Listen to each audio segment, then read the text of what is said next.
So this ain't news. It's probably news now. It's probably one of the most hottest news this weekend because ain't too much going on. Like I've been saying a couple times.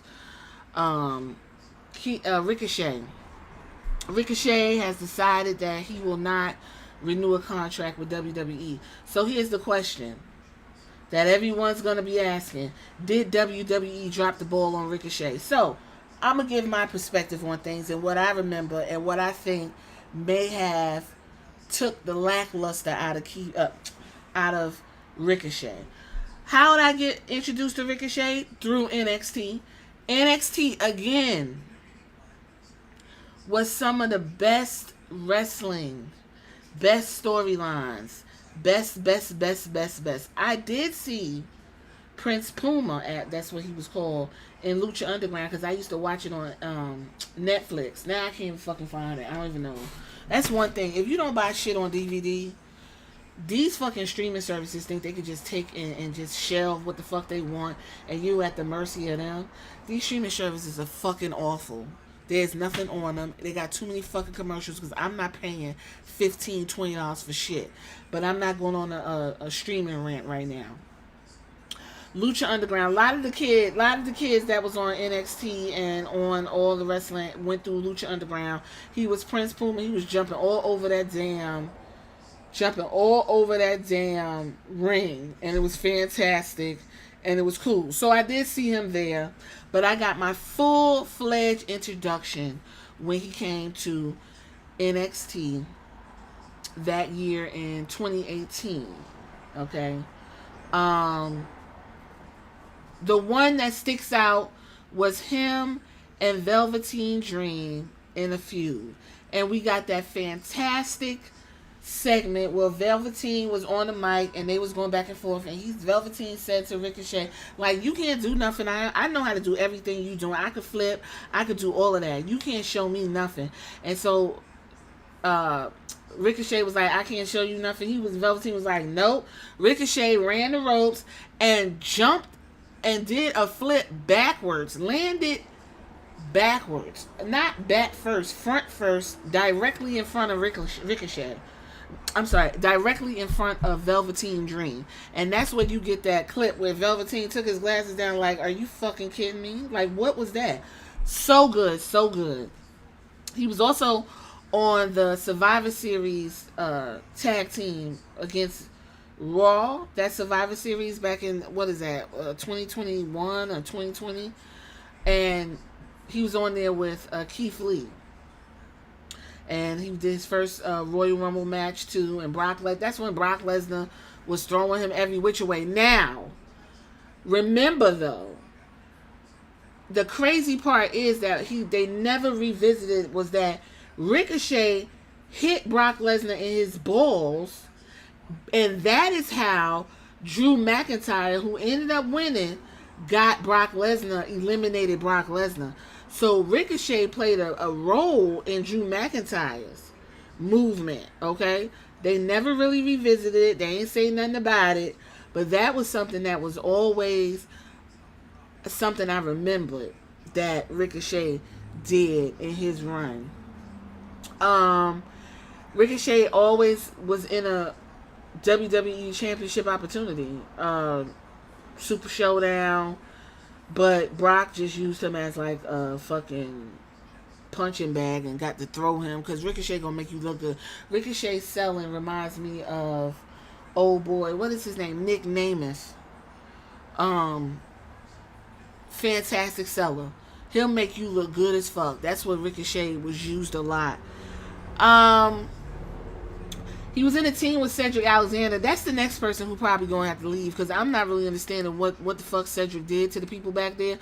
But he ain't getting no movement, and that's a cruiserweight champion right there. They was in a feud with the Hurt Business. They fucked that all up. What else happened that I can remember? That's really it. I can't really remember much else. He got drafted to SmackDown. He was in the King of the Ring tournament, which was a joke. It You know, that King of the Ring that Xavier Woods were on just didn't hit as good as this King of the Ring. I have to say, took it back to his glory days. Um, Competed for a gauntlet match for the Intercontinental Championship, and he did win. He did win the Intercontinental Championship, I believe, if I'm not mistaken. Somebody can help me out with that. Okay, that's when I had to look it up. So Johnny Knoxville got help Ricochet because Johnny Knoxville was fucking with Sami Zayn at the time when Sami Zayn was in his whole it's a conspiracy theory shit he was dealing with. That's how Ricochet ended up winning the Intercontinental Champion for the first time. And he was the first wrestler apparently to hold all three of WWE's major secondary titles. And he retained for the following week, and then he successfully defeated Angel Humberto in a triple threat match. And then on June 10th, he lost the Intercontinental Championship to Gunther, ending his 98 days as championship. Okay, and then he never touched another championship again. Then Ricochet went back to NXT, confronted Carmelo Hayes. They had a match for the North American Championship, and Ricochet was beat by Carmelo Hayes, of course. And then he won the SmackDown World's Cup, defeating Santos Escobar. That was actually good, that World's Cup. I remember watching it at work when I was still back at OSU at the hospital. I remember watching that at work. That was a good match. Those were good matches, that SmackDown World Cup joint. He teamed with Braun Strowman by a fluke because Braun Strowman was online acting like a dick, and he said some slick shit. And so what WWE did was go ahead and pair him with Ricochet, and they had their little cute little, tag team joint. And he ended up leaving because he got injured, or Braun Strowman had to get some surgery or whatever. And then what else happened? Some of the other highlights was Ricochet and Logan Paul had they feud, and then they did that thing where they had jumped. I think it was at Money in the Bank. They had jumped into each other, and they got that little piece of clickbait, oh my god moment off. So the last thing that Ricochet has been doing was this thing with Twitter, that the WWE is having this like speed matches, and there's a speed champion, and he was the inaugural speed champion. But apparently because of Clash of the Champions, they had taped more episodes of Speed to go ahead and cover that while they're overseas.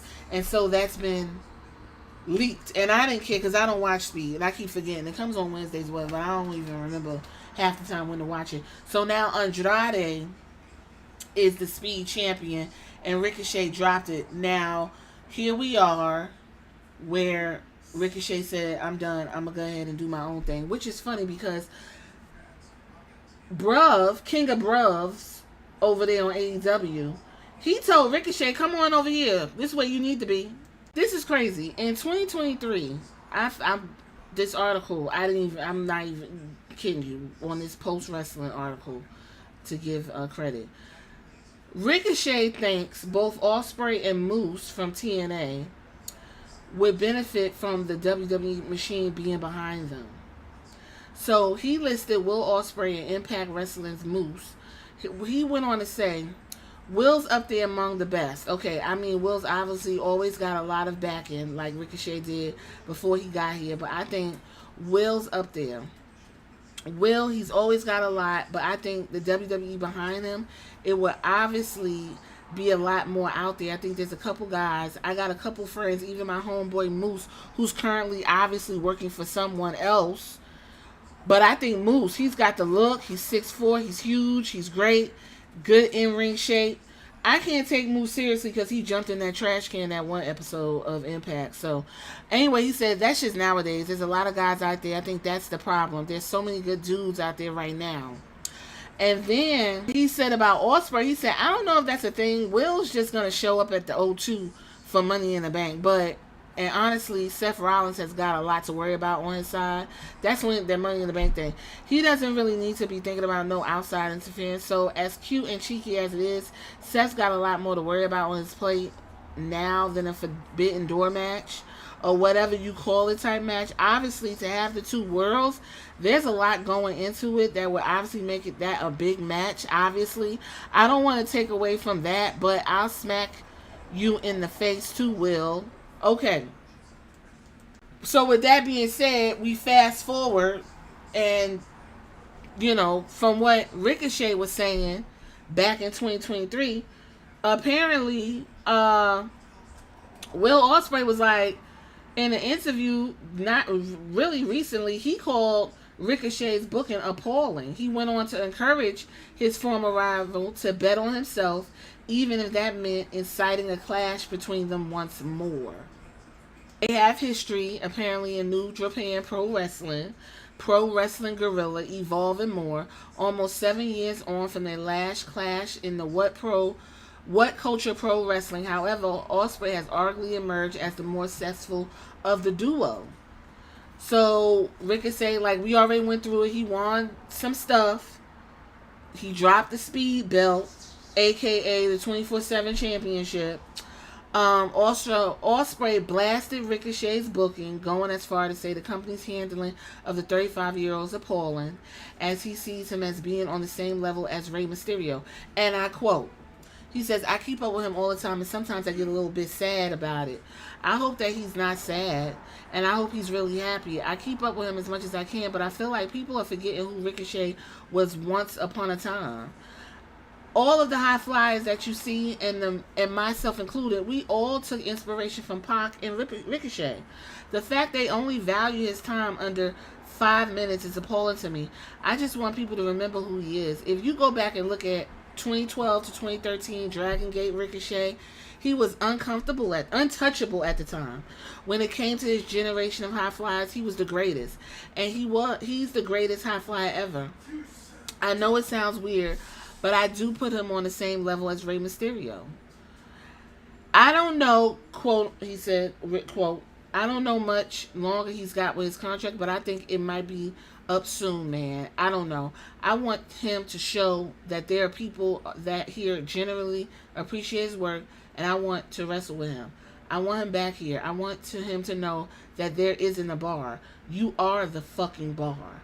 I just want to see him with more time and ability to showcase himself how I saw him. He's one of the best going, and if the opportunity presents itself, I think he should bet on himself.